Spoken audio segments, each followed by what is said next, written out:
જય શ્રી કૃષ્ણ મિત્રો, આજે આપણે આ વિડીયોમાં એક એવી વસ્તુની વાત કરીશું જે આપણા રોજિંદા જીવનમાં ખૂબ જ ઉપયોગી છે. તો તેના ફાયદા અને નુકસાન પણ જાણીશું. તો આજે આપણે વાત કરવાના છીએ મોબાઈલ મતલબ કે સ્માર્ટફોનની અને તેનાથી થતા માનસિક જોખમોની.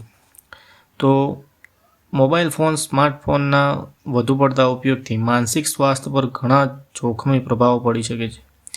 અહીં આપણે એના મુખ્ય મુદ્દાઓ વિશે જાણીશું. તો પહેલો મુદ્દો જોઈએ તો ઊંઘમાં ખલેલ, સ્લીપ ડિસ્ટર્બન્સ.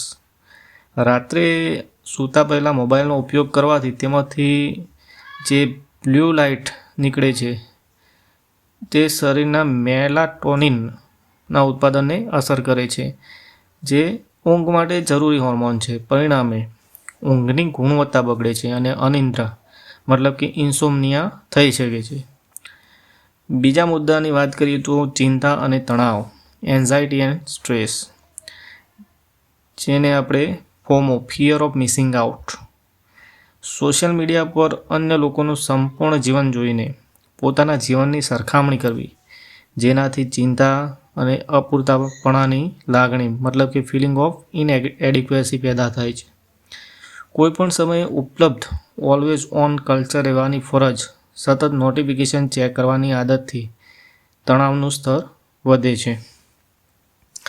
ત્રીજા મુદ્દાની વાત કરીએ તો ડિપ્રેશન અને સામાજિક એકલતા મતલબ કે ડિપ્રેશન એન્ડ સોશિયલ આઇસોલેશન.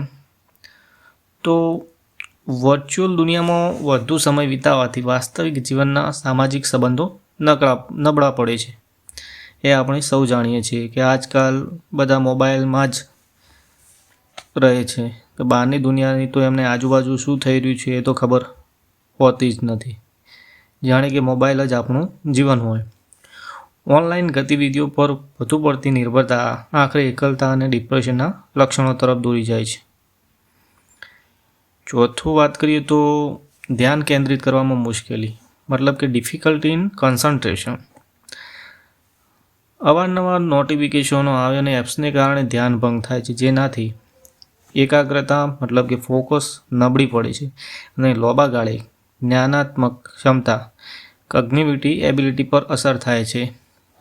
આ પણ એક બહુ જ જટિલ મુદ્દો છે જે મોબાઈલના વધુ પડતા ઉપયોગથી થાય છે. અને આપણે એ સૌ જાણીએ છીએ કે આજકાલ વધુ પડતા મોબાઈલના ઉપયોગથી આપણી એબિલિટી મીન્સ કે થિંકિંગ એબિલિટી હોય, કેલ્ક્યુલેશન એબિલિટી હોય કે એ બધું જ નબળું પડી રહ્યું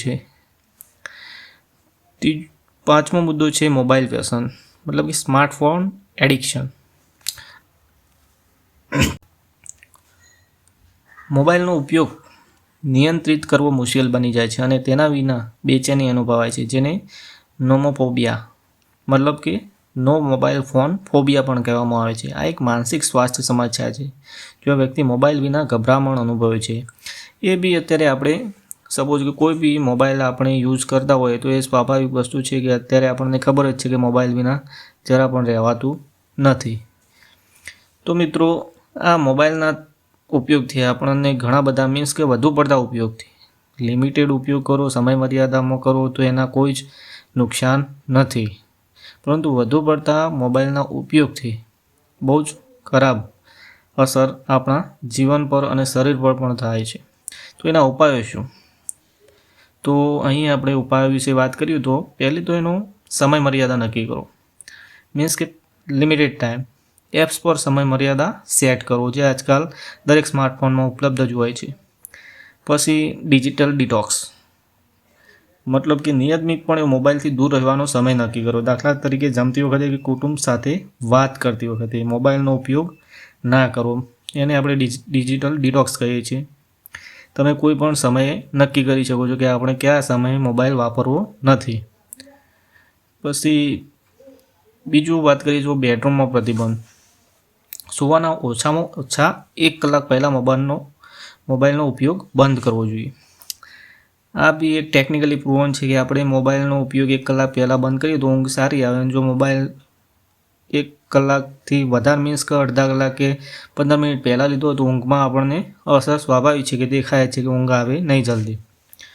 પછી મોબાઈલમાં નોટિફિકેશન બંધ રાખવા, બિનજરૂરી એપ્સના નોટિફિકેશન બંધ રાખો. જો તમને લાગે કે મોબાઈલના કારણે તમારું માનસિક સ્વાસ્થ્ય ગંભીર રીતે પ્રભાવિત થઈ રહ્યું છે, તો માનસિક સ્વાસ્થ્ય નિષ્ણાત મતલબ કે મેન્ટલ હેલ્થ પ્રોફેશનલની સલાહ લેવી જરૂરી છે. શું તમે મોબાઈલના ઉપયોગને નિયંત્રિત કરવા માટેની કેટલીક વ્યવહારુ ટિપ્સ જાણવા માગો છો? તો મિત્રો, આ વિડીયોની કોમેન્ટમાં આપ જણાવી શકો છો. તો મિત્રો, મોબાઈલ એક એવી વસ્તુ છે કે આજકાલ દરેકના જીવનમાં બહુ સારી રીતે ઉપયોગી બી આવે છે. તો એવું નથી કે તેના ફક્ત નુકસાન જ છે, એના ફાયદા પણ છે, પણ વધુ પડતા ઉપયોગથી તેના ગંભીર પરિણામો આવી શકે છે. તો મિત્રો, આ હતું મોબાઈલ વિશેની થોડી ઘણી સમજ આ વિડીયોમાં તમને મળી રહે છે. તો આવા વિડીયો જોવા માટે અમારી ચેનલને લાઇક, શેર એન્ડ સબસ્ક્રાઈબ કરો. Thank you. ધન્યવાદ.